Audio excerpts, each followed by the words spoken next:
एक राजा के राज दरबार में एक आदमी आया और बोला, मैं पारखी हूं, मुझे आप नौकरी पर रख लीजिए।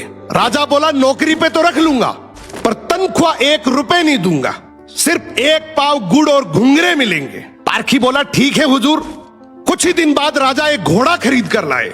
उन्होंने पारखी से पूछा, बताओ इस घोड़े के बारे में क्या कहते हो। पारखी बोला, हुजूर ये घोड़ा है ही नहीं, ये तो गाय है। राजा चौंक गए। उन्होंने घोड़े बेचने वाले को बुलाया।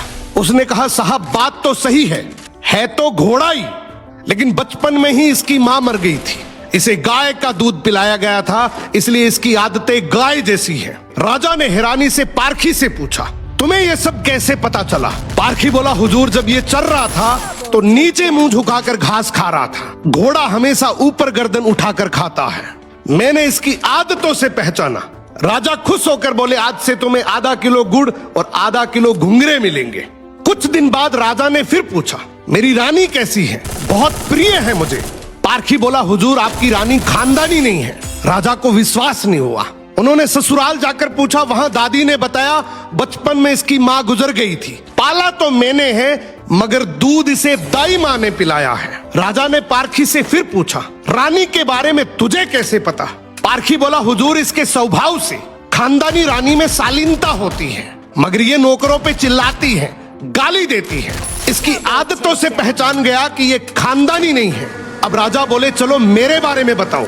पारखी बोला, जान की माफी दे तो बताऊं। राजा बोले, माफी है, सच सच बताओ।